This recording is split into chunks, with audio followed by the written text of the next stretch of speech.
Hello, dear viewers. You are on the channel where the scariest and most mysterious stories come to life. True events, dark legends, and fictional tales that will send shivers even down the bravest spine. Every story here is a journey beyond the ordinary. If you enjoy fear and the unknown, subscribe to the channel. And don't forget to leave a like so you never miss a single story. Today, I'm going to tell you a story that has haunted me my entire life. This is not just a story, it's my personal pain, the pain of all those boys who were caught in the fire on that terrible March evening in 1959 at the Arkansas Negro Boys Industrial School. Don't forget to subscribe to the channel and hit the like button, it means a lot to me to keep stories like this alive. He remembered that March evening in 1959 when everything changed forever. At the Arkansas Negro Boys Industrial School, he lived like in a prison, where every day was a trial and hope slowly died. His name was James, and he was one of the boys trapped inside that old building when the fire started.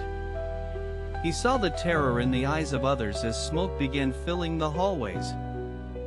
He woke up to the strange smell of smoke and noise spreading through the corridors, but the doors were locked from the outside, and he couldn't get out. That feeling of helplessness was the most terrifying in his life.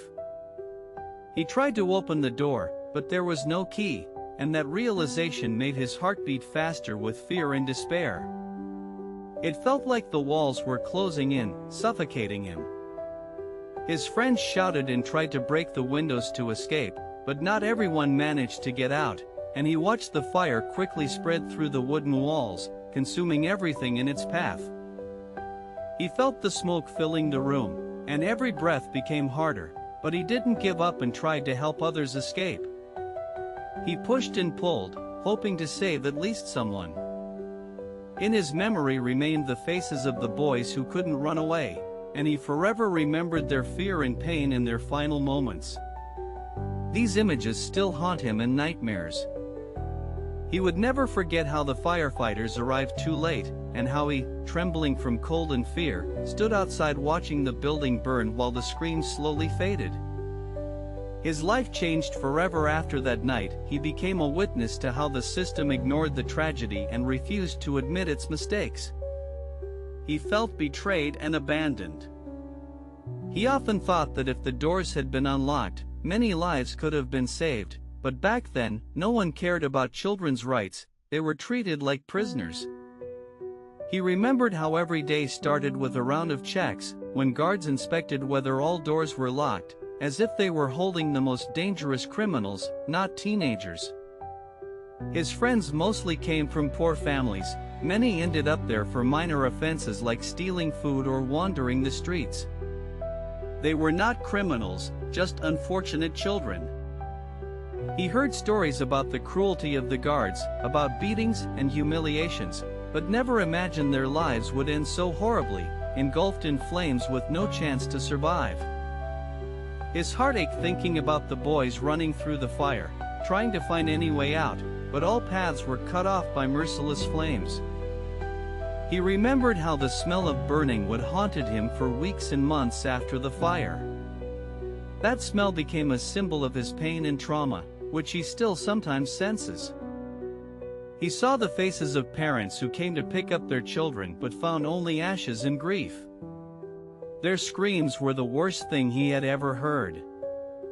His own family lived far away, and he couldn't return home right away. He stayed in his shelter for a long time, trying to cope with the nightmare he had survived. He often asked himself why no one was held responsible for the death of so many children. Why the guilty went unpunished and their lives were forgotten. His memory holds every detail of that morning, the silhouette of the burning building, the crackling sounds of wood, the screams, and then the silence that was even more terrifying. He often thought about how those boys could have grown up, built families, and achieved something in life, but everything was cut short in a moment of someone's neglect. His faith in justice was shattered. He realized that there is much evil in the world, and some people simply do not care about others' lives, especially those of different children. He remembered how long he was tormented by nightmares. Every night he relived the fire again and again, waking up drenched in sweat, unable to shake the horror. His only consolation was the thought that he survived. He had to live for himself and for those who died, so their story would not be forgotten. He often visited the place where the school once stood. Now it was empty, just overgrown ruins, but for him, it was sacred ground where the souls of his friends rest. His voice trembles when he talks about it, even after so many years. The pain hasn't gone away, it has simply become part of him, part of his story. He hopes that his story will help people understand that such tragedies must never happen again. Every child deserves safety and protection. His mission is to tell the truth because such things must not be silenced. Silence makes us accomplices, and he refuses to be one. He knows many will not believe him, will say it's a made-up story. But he was there, he saw it all with his own eyes, and his words are not fiction but reality. His words are the voice of those who can no longer speak. The voice of 21 boys whose lives were cut short too soon and so senselessly. He always wondered what the boys felt in their last moments. Did they feel fear or despair? Or hope for rescue? His heart still tightens when he remembers his friends. He sees their faces, hears their laughter before that fateful day. He remembered how they dreamed of freedom, how they would leave that school and start a new life, but their dreams burned along with them. His parents cried when they learned he survived. They were happy, but their joy was overshadowed by grief and tragedy. He saw how this tragedy affected the whole community, though it was not openly discussed then, but change began, albeit slowly. His life became a testament that justice sometimes comes very late, but it can still come if people fight for it. He often thought about how his life would have been if he hadn't ended up in that school, if he hadn't survived that fire. His character was forged in the fire of that tragedy. He became stronger but also more cautious, always ready for the worst. He hopes his story will help prevent similar events in the future. That people will be more attentive to children's rights. His voice sounds confident despite the pain. He wants every word to reach the listener so no one can ignore this truth. He knows it's hard to listen, but it's even harder to live through. And he asks not to turn away from this story but to learn from it. His path was difficult, but he always remembered those who stayed in the fire. Their memory gave him strength to move forward. He often imagined how his friends would look now if they had survived. Who would they have become? What families would they have built?